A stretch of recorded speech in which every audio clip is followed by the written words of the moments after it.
En torno a las ideas germina la amistad.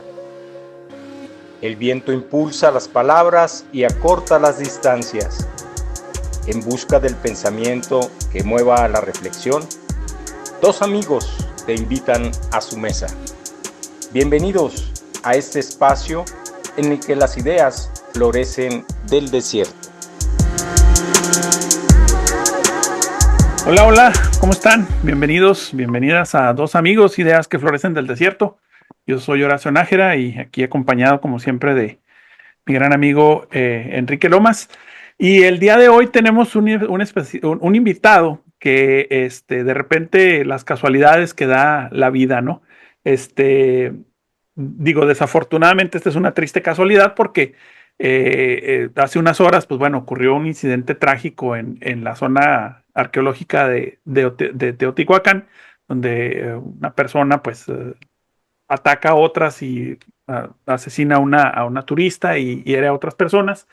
Y justamente de alguna manera esto se relaciona con el invitado que tenemos hoy. Y voy a entrar así directo antes de presentar a Enrique. Si me lo permites, Enrique, y tenemos el gusto de conocer, perdón, a un conocido, iba a decir, al psicólogo forense Carlos Ochoa Quirós. Él es una persona que se ha concentrado en el análisis de la conducta criminal con especialización en elaborar perfiles de homicidas seriales y en el estudio del fenómeno de los tiradores activos en entornos escolares. De alguna manera toca, creo, lo que pasó en Teotihuacán. Y el trabajo de Carlos se ubica en la intersección entre la psicología forense y la criminología, desde donde aborda la violencia extrema como un fenómeno multifactorial que combina variables psicológicas, sociales y contextuales. Y esto, encaja perfecto en este tema que de alguna manera lo hemos tratado de abordar nosotros más o menos dentro de esas variables, ¿no? Y bueno, ¿cómo estás, Enrique? Muy bien, muy bien. ¿Qué tal, amigo? ¿Qué tal, doctor? El tremendo doctor Quirós, Ochoa Quirós, a quien pues yo conozco desde hace más de 20 años. Lo conocí muy, muy jovencito, siempre muy lúcido, siempre muy generoso con nosotros. Yo comenzaría con una pregunta que es en parte una reflexión a bote pronto, sobre todo por cómo están, particularmente el video de Teotihuacán, varios videos de Teotihuacán, uno de ellos que contiene un audio que más o menos revela eh, la psicología y la enajenación del tirador. Eh, este hombre detesta, odia, maldice a sus víctimas en el audio.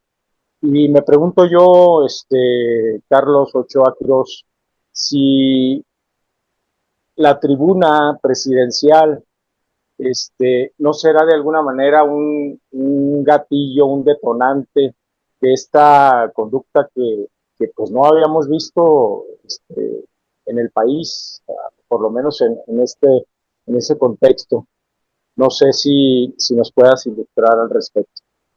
Claro que sí, Enrique. Primero que nada, un gusto saludarte. Como siempre, sí, tengo el gusto de conocerte, el privilegio de conocerte desde hace varios años, pero te mantienes muy, muy joven. Horacio, también, qué gusto volverte a saludar. Y en relación a lo que preguntas, Enrique, yo de alguna manera en años pasados ya lo había comentado. La cultura latina es una cultura gregaria, unida, a diferencia de otras culturas, como es la anglosajona, como son otras culturas europeas. Y pues en esos países ya habían ellos experimentado el lamentable fenómeno de los tiradores activos, sobre todo en la Unión Americana, dada la convergencia de diferentes factores que se encuentran ahí. Indudablemente la cultura latina y sobre todo aquí en México pues ya se ha fragmentado en los últimos años, en las últimas generaciones. Y también existen, como dices tú, pues esos gatillos, esos detonantes, donde la polarización, que es el concepto primordial que hace actuar a los tiradores activos, donde ellos sienten que son ellos contra el mundo, en pocas palabras. Sienten ellos que son contra el mundo y que no le encuentran cauce, que no le encuentran salida a lo que es su enojo, su furia, su ira, si lo quieres ver de esa manera. Y si tienes instituciones políticas, instituciones educativas que en lugar de unir a la gente la separan, que contribuyen a que las personas constantemente ataquen a aquellos que, entre comillas, no son iguales a ellos, porque las diferencias entre los seres humanos siempre han existido, pero la polarización sí es un fenómeno muy reciente y ha sido un fenómeno a nivel mundial.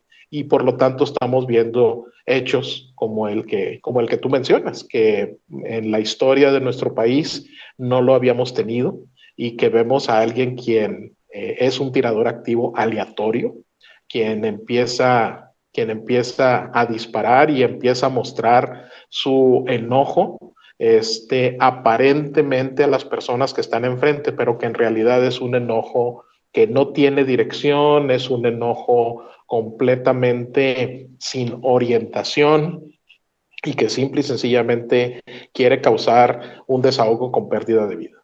Ujú. Carlos, el caso, bueno, un poquito hablando de este caso y después nos expandimos más, pero en este caso, bueno, esta persona traía esta playera y esta fotografía supuestamente creada con inteligencia artificial, donde él aparece junto a los tiradores de Columbine y que, por cierto, esto ocurrió en el aniversario de Columbine. Eh, Uh-huh. Aquí a lo mejor la pregunta es en dos partes. Una es la masificación de la violencia a través particularmente de lo que es las redes sociales, incluso lo que llaman lo que estudia la criminología cultural, ¿no? De la cultura como un factor que le abona a al crimen, pues, o cómo el crimen se cosifica, pues se convierte en algo comercial. Ese es por un lado. Y el otro es el desafío que se tiene ahora de las enfermedades mentales, especialmente después de la pandemia. Entonces, esa combinación, ¿qué tanto crees tú que haya influido para que esta persona haya caído en ese mundo oscuro de estas redes y de, por ejemplo, el movimiento Incel y otros movimientos que hay muchos? Y después eso fue como que encontró en un problema mental, pues tierra perfecta para que terminara haciendo lo que hizo. Columbine siempre ha sido como que el evento cero para todo este tipo para todos estos individuos, para todos estos tiradores activos. Lo ha sido en Finlandia, lo ha sido en Noruega, lo ha sido en Bosnia, lo ha sido en Alemania, en Estados Unidos, en infinidad de eventos, y ahora en México, donde al igual que los neonazis, el nacimiento, la fecha de nacimiento de Hitler, que representa un símbolo muy fuerte para ellos, también Columbine es lo que significa para los tiradores activos, inclusive hoy en día en el año 2026. El tratamiento de las enfermedades mentales siempre ha sido un reto, ¿sí? Pero en épocas anteriores, como tú señalas de una manera muy atinada, pues no existía este vacío que es el Internet, y lo llamo de esa manera porque es muy fácil perderse en diferentes esquinas oscuras del Internet, donde de alguna manera no te están ayudando, sino están contribuyendo a que se profundice tu enfermedad mental. Y también pues lo hemos visto aquí en Chihuahua y en otras partes del mundo. Por mucho que se hable de salud mental, por mucho que se hable de atención psiquiátrica, no existen suficientes profesionistas para atender la demanda que se tiene. Y muchas personas siguen teniendo fuertes prejuicios en contra de la atención, sobre todo psiquiátrica. La atención psicológica ya ha sido más aceptada, pero la atención psiquiátrica indudablemente sigue sigue siendo objeto de rechazo por muchísimas personas a lo largo y ancho del mundo, y las personas que más lo necesitan lo acaban entonces buscando en los lugares más inapropiados. Y sobre todo si están consultando lo que han hecho los tiradores activos desde Columbine, pues indudablemente están buscando una sanación en lugares donde van a encontrar mayor profundización de sus problemas. Y por lo tanto, pues esto agrava la situación. Entonces, tienes esta polarización, tienes una falta de atención a los problemas mentales y tienes una fecha muy simbólica para los tiradores activos alrededor del mundo, y tienes el Internet, que indudablemente contribuye a que estos individuos, digamos, que se envalentonen de una manera muy negativa a realizarlo.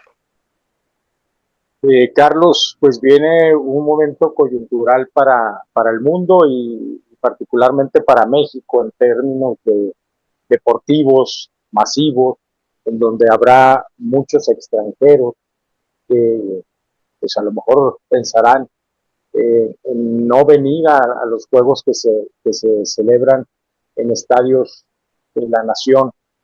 ¿Qué se puede hacer de manera inmediata? ¿Qué propondrías tú como profesional a un gobierno que se ve que está rebasado y que se vio de alguna manera sorprendido por este hecho que hasta ayer fue inédito? ¿Qué recomendarías? Aparte de pues, la reacción de poner, no sé, de ser más vigilantes, etcétera. ¿Qué se puede hacer? A lo mejor a través de las redes sociales, ¿qué recomendaciones o qué mensajes ya no dar para que esto se evite, sobre todo en el contexto del Mundial de Fútbol?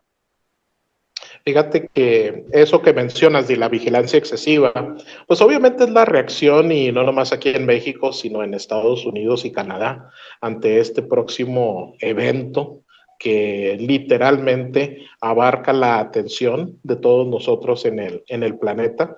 Pero entre más vigilancia y entre más hasta cierto punto seamos punitivos a raíz de los eventos que está sucediendo, y no nomás esto que sucedió aquí en México, el conflicto armado entre la Unión Americana e Irán indudablemente está contribuyendo de una manera y con un impacto no intencionado, con consecuencias no intencionadas alrededor del mundo, otros conflictos armados en otras partes del mundo. Entonces, si empezamos a realizar una vigilancia muy extensiva, estos individuos que de por sí ya se sienten rechazados, que ya se sienten que no están integrados, como mencionaba Horacio, los incels que sienten que en términos de género están siendo rechazados por el género femenino, y tantos otros grupos que existen a lo largo y ancho del Internet. Estos grupos se van a sentir más fragmentados, más rechazados, se van a sentir que ya no son parte. Sí urge una campaña, y no soy el primero que lo dice, esto sí ya otros especialistas en distintas partes del mundo lo están señalando, una campaña de integración, una campaña donde el Mundial de Fútbol sea lo que está hecho para ser, una fiesta donde un solo deporte nos une a todos, independientemente de nuestras diferencias alrededor del mundo, que en el campo de juego es algo que todos vamos a disfrutar. Y si México, como uno de los países anfitriones, tiene que regresar a sus fortalezas, que siento que como país nos hemos alejado. Nos hemos alejado de esa idea de que los mexicanos disfrutamos mucho de conocer a personas de otras partes del mundo, que les damos la bienvenida, que estamos dispuestos a celebrar junto con ellas y con ellos. Los mexicanos ahorita, pues digamos que estamos en una situación algo pesimista con respecto con respecto al país, muy, muy orientados a tener diferencias fuertes entre nosotros, y vamos a tener que como país hacerle ver al resto del mundo. ¿Saben qué? Lo que sucedió en el Mundial de 1986, que independientemente de que la inauguración fue muy criticada, fue una fiesta de fútbol. ¿Sí? Fue una fiesta de fútbol y el mundo se sintió realmente parte, se sintieron muy integrados a través de un deporte, que ahorita es algo que desafortunadamente no se está sintiendo. Entonces, la recomendación para las autoridades es, obviamente sí estén al pendiente en los estadios, pero no cometan acciones que individuos que de por sí están esperando lo más mínimo para ser detonados, pues se detonen y lleven a cabo acciones de esta índole. Y la campaña mediática tiene que ir acompañada de acciones sólidas en la vida real. La vida offline, reitero, tiene que favorecer lo mejor de nosotros los mexicanos en términos de recepción con las personas que vienen de fuera y con las personas en nuestro país que también van a acudir a los estadios y que van a acudir a los juegos. Entonces, en nuestra parte gregaria tiene que salir a relucir, el gobierno tiene que estar vigilante sin excesivamente estar tratando de detener a las personas o reprimir su celebración y dejar que el fútbol en sí haga su magia, ¿sí? Pero honestamente, Enrique, yo sí veo que estamos ya muy cortos en tiempo para que eso suceda. Sí espero, y lo digo de corazón, que no suceda ningún evento negativo durante el Mundial, que sí se pueda tener una verdadera fiesta. Sin embargo, con lo que se está viendo alrededor del mundo y con esto que sucedió aquí en nuestro país, yo no soy tan positivo ni soy tan optimista de que podamos evitar un evento negativo durante el Mundial. Ese es como que, digamos, en este contexto que estamos viendo lo que pasó en Teotihuacán, digamos, digamos, la capa principal o la capa visible en esto, pues es el hecho en sí, ¿no? Esta persona que tiene estos problemas y comete este ataque, pues.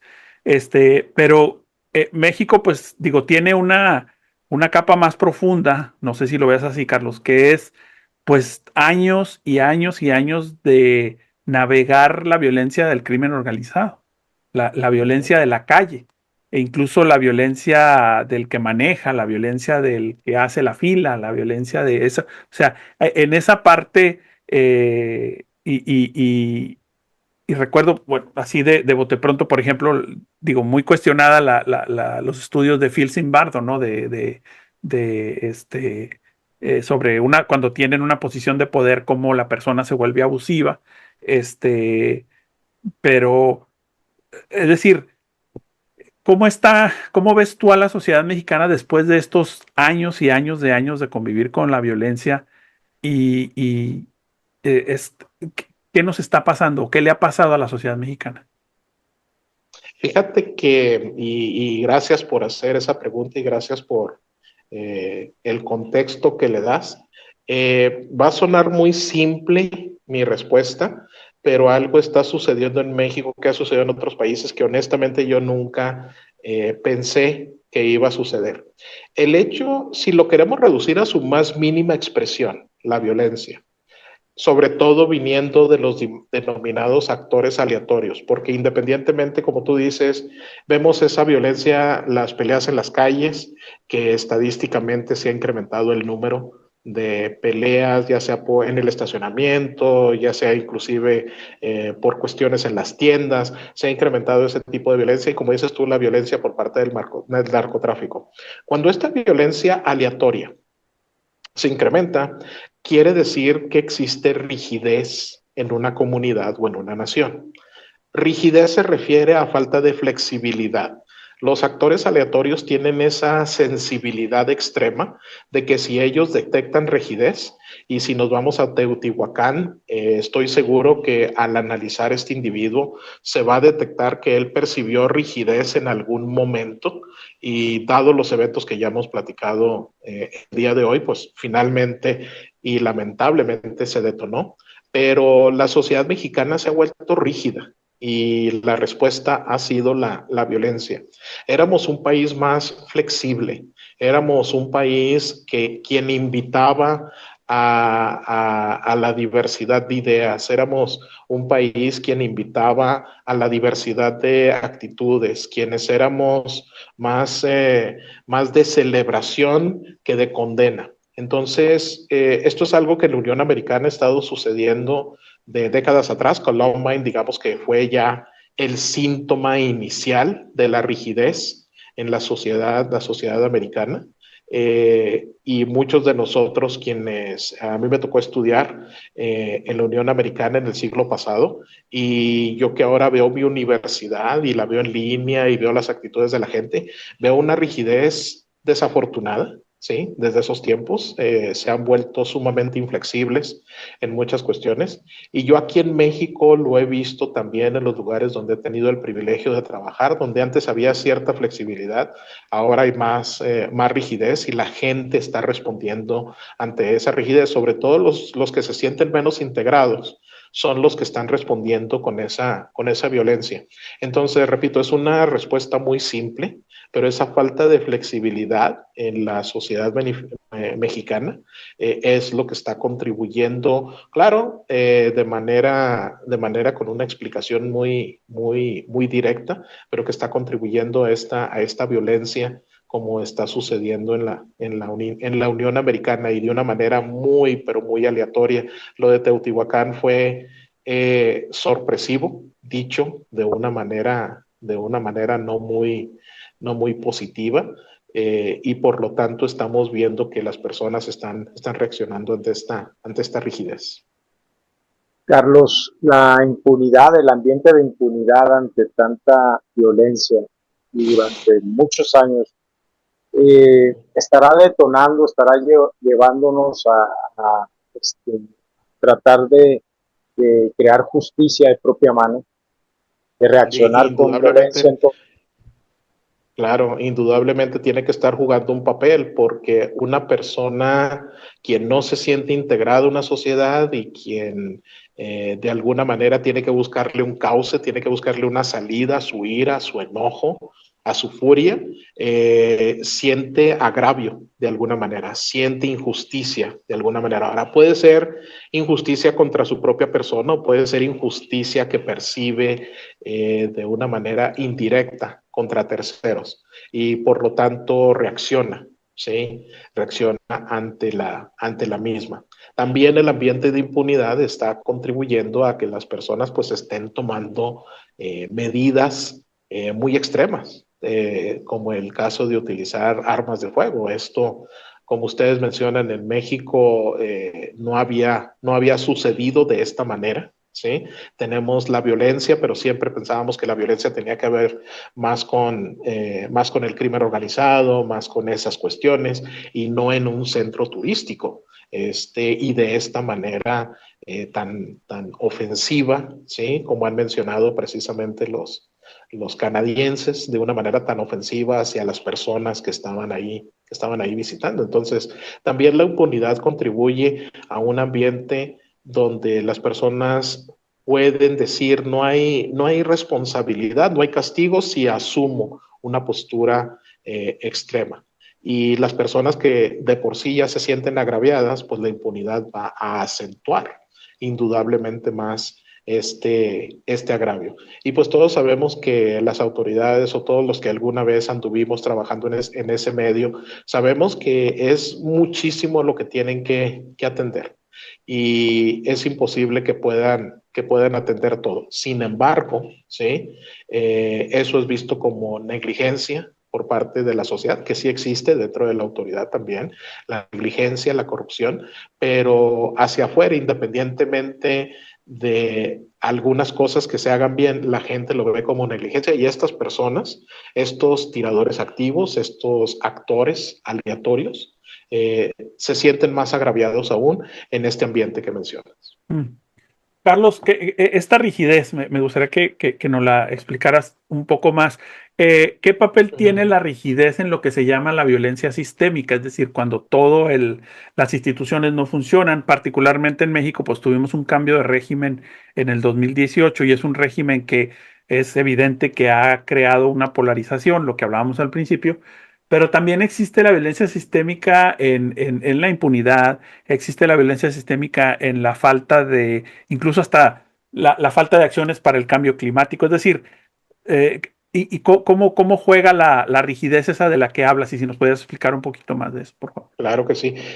La rigidez va relacionada con la polarización, ¿sí? La polarización es asumir posturas muy absolutistas, donde no existe el gris, solamente existe el blanco y el negro, ¿sí? Entonces, la rigidez es básicamente la ausencia de opciones dentro de la polarización.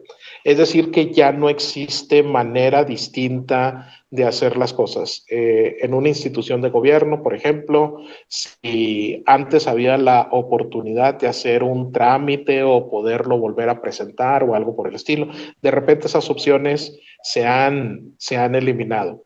En las escuelas y aquellos de nosotros que estamos en el sector educativo, vemos mucha rigidez por parte de los maestros con respecto a los alumnos, para empezar en el trato, ¿sí? Ya no hay esa conexión entre los maestros con los alumnos en la forma de calificar o inclusive en la ausencia de calificar, porque estamos viendo que ciertas cosas se califican de una manera muy extrema, muy rígida, y otras cosas igual de rígidamente se dejan de calificar, ¿sí? La enseñanza de algunos de los temas en las escuelas, en todos los niveles, no hay oportunidad de debate, de considerar que puede haber otra postura, otra explicación. Me ha llamado la atención inclusive cómo el método científico se ha desvirtuado, ¿sí? Desde aquellos que son muy rígidos en su aplicación hasta aquellos que son muy rígidos para ignorarlo completamente en términos de la generación o la asimilación de conocimiento. Ya como que no hay puntos intermedios, ¿sí me explico? Ya no hay esa perspectiva de poder decir, hay otra explicación, hay otra manera de verlo, ¿sí? Simplemente es, yo lo veo de esta manera, tú lo ves de esta manera, yo pienso que tú estás mal y viceversa. Ahora, eso siempre ha existido, pero ahorita es considerablemente más polarizado y difícilmente hay los denominados conectores que muchos autores han hablado a lo largo de los años, esos conectores que digamos que son la parte diplomática, ¿sí? Entre una y otra parte, donde si bien va a haber gente que nunca va a estar de acuerdo con la contraparte, siempre hay esos que están dispuestos a negociarla, que están dispuestos a hablarlo, que están dispuestos a deescalarlo. Ya no vemos tanta gente de ese tipo, como que la escalación de los conflictos y en el sector educativo lo he visto mucho en los últimos 10 años, como que ya los conflictos se dejan escalar demasiado, dejan que llegan a un nivel donde difícilmente puede haber donde se puede encontrar una solución, donde se puede encontrar una manera de coexistir. Al contrario, ¿sí? Se utilizan muchos términos muy despectivos que obviamente no voy a mencionar, de una parte contra la otra y viceversa. Entonces, eso es lo que se llama rigidez. Esa es la rigidez y por eso va tan íntimamente relacionada con la polarización. Yo puedo más que tú y la otra parte piensa lo mismo y finalmente no se llega a una negociación. Es constantemente la condena, es constantemente el ataque, es constantemente moralmente soy superior a ti, es constantemente ese tipo de cuestiones. Entonces la rigidez, digamos que es la arma, y la polarización, pues es digamos que la definición del conflicto per se. Carlos, la pulverización, digámoslo así, de la familia tradicional está acendrando esta situación de violencia generalizada también aquí en nuestro México. de las grandes fortalezas que teníamos en Latinoamérica era precisamente la familia. Sonará extraño decirlo hoy en día, pero ese concepto, como tú dices, pues se ha ido pulverizando. Honestamente, sí, no sé, no lo había yo pensado con esa palabra, pero se ha ido pulverizando. Y las bases, las raíces que muchas personas podrían tener, pues han desaparecido y las tratan de buscar en otros lugares, sobre todo el Internet, no las van a encontrar ahí, no van a encontrar raíces, no van a encontrar confianza, no van a encontrar apoyo, y pues eso hace que las personas, al no sentirse integradas, perdón por seguir siendo repetitivo, pero no encuentran hacia dónde proyectar sus emociones, y en este caso las emociones más negativas, que es precisamente el enojo. Es por eso que menciono que dejamos de ser una sociedad gregaria. México se dice que se decía antes en los libros de texto que las sociedades muy individualistas eran quien tenía a los tiradores activos. Pues hoy en día ya se habla de que son las sociedades fragmentadas que tienen los tiradores activos. Lo que sucedió en Teotihuacán es un síntoma de un problema más grande de la fragmentación aquí en México. El que alguien en nuestro país esté celebrando un evento de unos tiradores activos que ha sido símbolo para tantos tiradores activos en otros países, indica que ya el concepto de familia, el concepto de alguien quien te abrace y te diga, ya sea las cosas van a estar bien o no hagas esto, no hagas aquello, tanto preventivo como afectivo, ya no existe. Ya no existe lo preventivo y lo afectivo. Ya definitivamente la gente se está yendo por la libre, como decimos mucho aquí en nuestro país. Lo malo es que para irte por la libre, pues necesitas tener bases, necesitas tener una forma de pensamiento que te guíe hacia algún lado, pero se están yendo por la libre y literalmente se están saliendo al barranco. Y estos están siendo los resultados. Ok.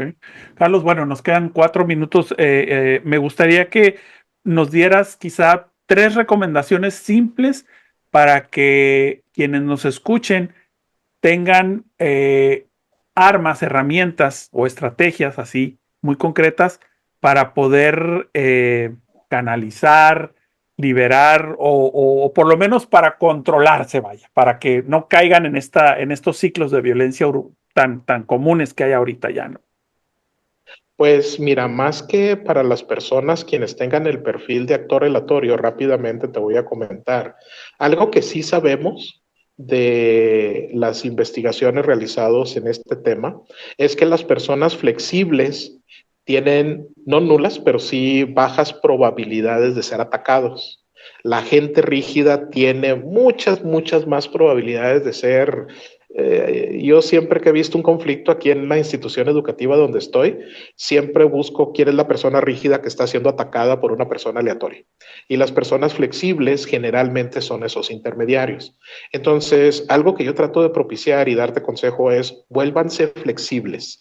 Traten de entender que hay una contraparte que piensa diferente, porque esos individuos se convierten en mentores que a la gente rígida la van flexibilizando paulatinamente y a los actores aleatorios se les va dando, digamos que un recinto personal y social en donde sentirse conectados. Entonces, esa es la primera, que hay que empezar a ser flexibles y darnos cuenta que no todo el mundo tiene que pensar como nosotros.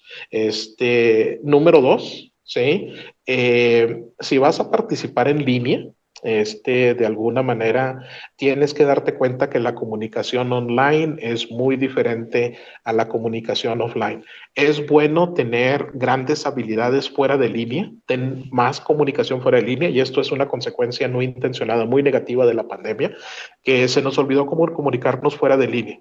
Vuélvete una persona que se comunica fuera de línea para que cuando te comuniques en línea te expreses de la mejor manera posible y más entendible con terceros. Y por lo tanto, la tercera es, trata de no pasar tanto tiempo en línea. Aquellos de nosotros que ya no tenemos redes sociales, y yo entiendo que las redes sociales juegan un papel económico, no quiero decir que deben desaparecer por completo.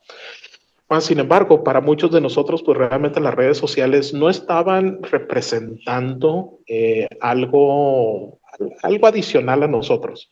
Entonces, para mí, haber eliminado las redes sociales, pues honestamente me regresó a muchas de mis raíces en términos de la comunicación, entendimiento y a darme cuenta que hay muchos errores que tengo que corregir.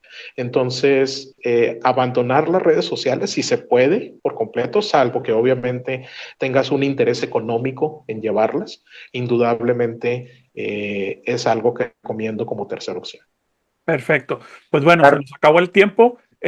Carlos, muchísimas gracias. Muchísimas gracias por enriquecernos tanto este entendimiento, y yo creo que vamos a volverte a invitar porque hay muchas cosas todavía que hablar. Yo he encantado de la vida, muchas gracias. Les agradezco el espacio, el tiempo y el gusto de saludarlos nuevamente a ambos. Gracias. Bueno, pues esto fue. Ajá, pues esto fue. Muchas felicidades por el podcast. Gracias. Y esto, bueno, pues fue Dos Amigos, Ideas que Florecen del Desierto. Enrique, gracias. Seguimos creando oportunidades de que la gente precisamente se piense un poquito diferente, ¿no? Y esto fue algo de eso. Gracias, nos vemos la próxima.